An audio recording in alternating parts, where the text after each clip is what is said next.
Hey, I'm here with a quick tip about inspiration for content. I often hear that people just lack inspiration, and we all have these moments. And when you do, here's my quick and easy tip.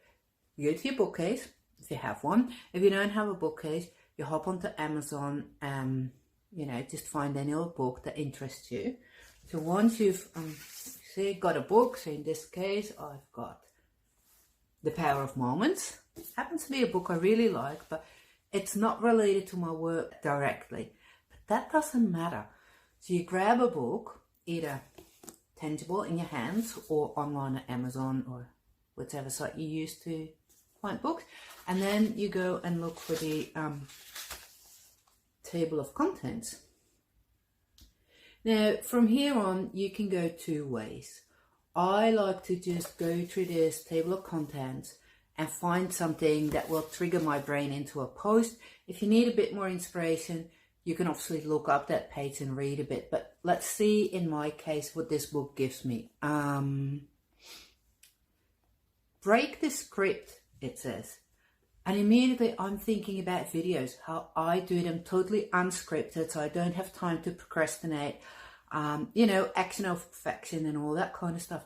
And I could write a post about that, how, about videos on LinkedIn, and how if you're not a video editor, people are quite forgiving about the quality of your videos.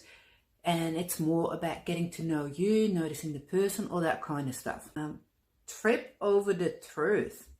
Okay, now obviously there's a big thing on resumes, and this also happens on LinkedIn, about stretching the truth a bit, making things better than they really were. And I could write about that because it's never a good idea. But on LinkedIn, the chances of getting caught are so much bigger than in a resume, because everything you put on LinkedIn is connected to an organization, to other people. And then from there on, I could go in how you not so much trip over the truth, as it said here, but how you don't have to write every single thing about a job, but really focus on the things in that job that are relevant for where you go today.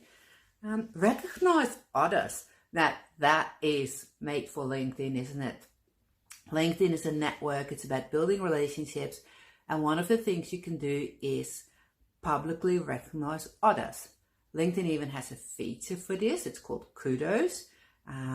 Which reminds me of the first time I came across that word. That's a funny anecdote, but that aside, so you can either use the LinkedIn thingy to give kudos, and then you can choose some ugly default picture and a nice message, or you can do it yourself. You can acknowledge people. One of the ways I tend to acknowledge people is if I'm tagging people. Everybody does it, tagging people, hoping they'll comment on your post so that you boost engagement. But why not, if you go through the effort of tagging people, write 2 or 3 lines about them, about their work, about something that will really boost them. Create shared meaning. Right, so I could write a LinkedIn post about adding value and how, because we're so connected, it is really easy to make it a joint effort. So what did it say here? Shared meaning, to share our insights, our value, our knowledge.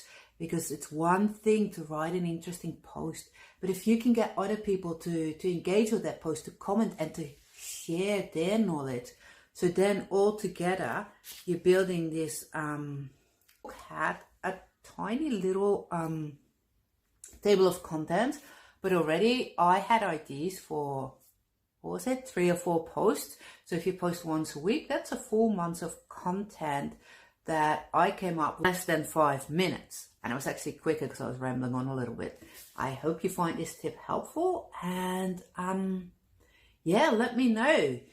Tell me which book you picked, which bits in the table of contents triggered you, and what kind of post we can expect from you. Go do it.